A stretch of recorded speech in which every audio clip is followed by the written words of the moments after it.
নমস্কার।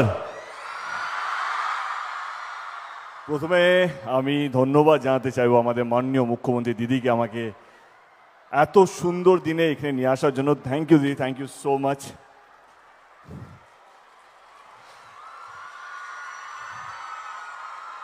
আমি ভাবলাম দুটো লাইন বলতে হবে, বলে দেব, কিন্তু রচনা দিয়ে এত ভালো স্পিচ দিল, বাপ রে বাপ।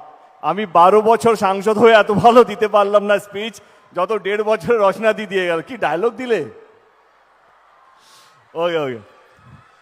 আজকে আমার 2014 থেকে সাংসদের যাত্রা শুরু।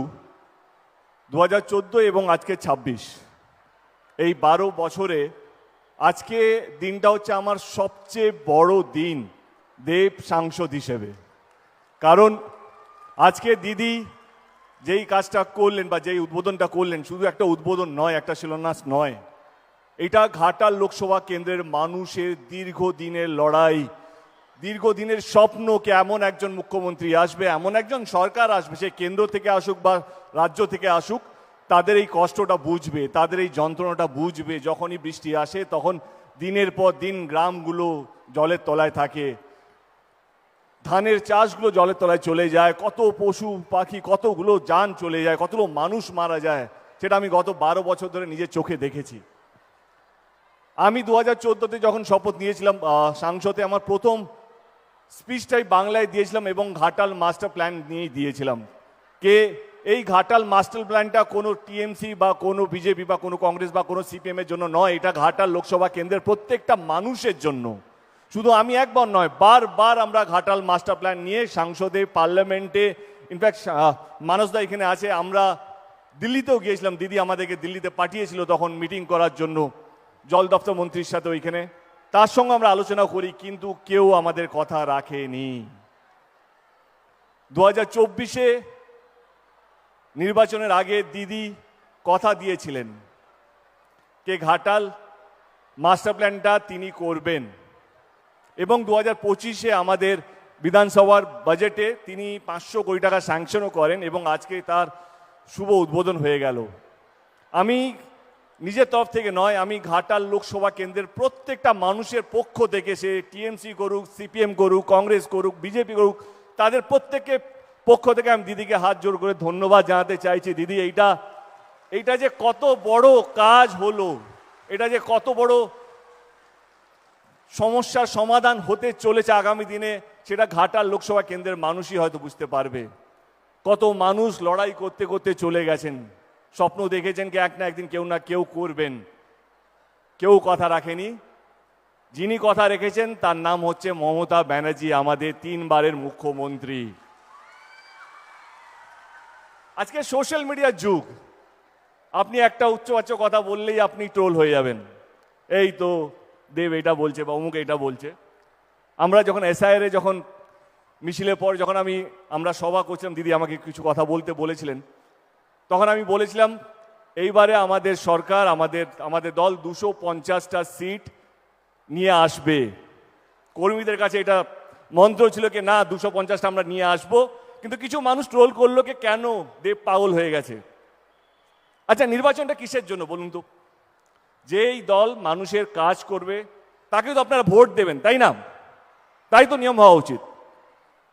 যেই সরকার কথা দিয়ে, ভোটের আগে কথা দিয়েছে, ভোটের পর সেই কথাগুলো রাখছে, তাই তো ভোট পাবে, তাই না? আজকে আমি আমার দলের পক্ষ থেকে বলছি না, একজন সাধারণ মানুষ হিসেবে বলছি। আমারও গ্রাম ঘাটাল লোকসভা কেন্দ্রের মধ্যে আছে, আমার মামা বাড়ি, আমার দেশে নিজের বাড়ি কেশপুরে, আপনারা সবাই জানেন। আমাদের জেঠু সিপিএম করতো, আমি তারও হয়ে বলছি কে অ্যাটলিস্ট কেউ তো কথা রাখলো। 1959-এ মানসিং কমিটি একটা প্ল্যানের নাম দেয়, সেই প্ল্যানটা ছিল ঘাটাল মাস্টার প্ল্যান। এই ফাইলটা প্রত্যেকটা দপ্তর, প্রত্যেকটা সরকারের প্রত্যেকটা টেবিলে ছিল, কিন্তু কেউ এই ফাইলটা পাস করেনি। যিনি পাস করেছেন তার নাম হচ্ছে মমতা ব্যানার্জি। এবারে যেই দল যে কথা দিয়ে কথা রাখে, সে কেন জিতবে না? তাকে তো জেতানো উচিত। সে শুধু ভোট নিয়ে চলে যায়নি, সে আপনাদের পাশে থেকে আপনাদের কথা দিয়ে কথা রেখেছে। সামনে নির্বাচন, আমি জানি অনেকেই আসবেন, অনেকেই অনেক বড় বড় কথা বলবেন, তাতে কোনো আপত্তি নেই, সবারই অধিকার আছে কথা বলার। কিন্তু আমি সাধারণ মানুষ হিসেবে বলছি, যেই দলটা গত 15 বছর ধরে মানুষকে আগলে রেখেছে তার তো জেতা উচিত। যেই দলটা সমস্ত ধর্মের মানুষকে, সে হিন্দু হোক, মুসলিম হোক, শিখ হোক, ইসাই হোক, সেই কোনো ধর্মীয় রাজনীতি না করে সমস্ত মানুষকে আগলে রেখেছে তার তো জেতা উচিত।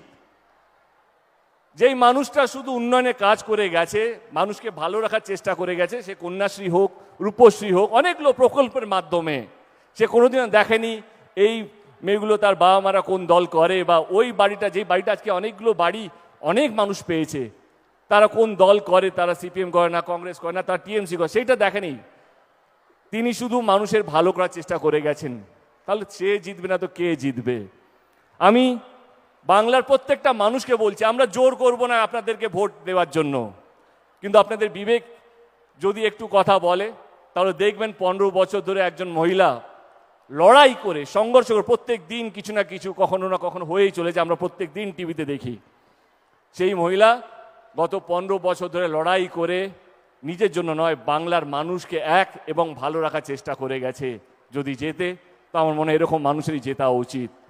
আজকে আমার দিন নয় বেশি কথা বলার, আজকে আমার গর্বের দিন, আজকে আমার ভালো লাগার দিন। কারণ ঘাটাল লোকসভা কেন্দ্রে, যেটা একটু আগেই বলছিলাম, যে দীর্ঘদিনের কষ্ট, দীর্ঘদিনের আবেগ, দীর্ঘদিনের চাওয়া, দীর্ঘদিনের পরিশ্রম, সেটা হচ্ছে ঘাটাল মাস্টার প্ল্যান, যেটা আজকে শুভ উদ্বোধন করলেন আমাদের মাননীয় মুখ্যমন্ত্রী। আমি আবার ঘাটাল লোকসভা কেন্দ্রের প্রত্যেকটা মানুষের তরফ থেকে দিদিকে হাত জোড়ো করে ধন্যবাদ জানাচ্ছি, এবং অভিষেক ব্যানার্জিকেও ধন্যবাদ জানাচ্ছি, কারণ 2024-এ তিনিও কথা দিয়েছিলেন, তিনিও কথা রেখেছেন। Thank you so much. বেশি সময় নেব না, ভালো থাকবেন এবং সবাইকে ভালো রাখবেন। অসংখ্য ধন্যবাদ। Thank you.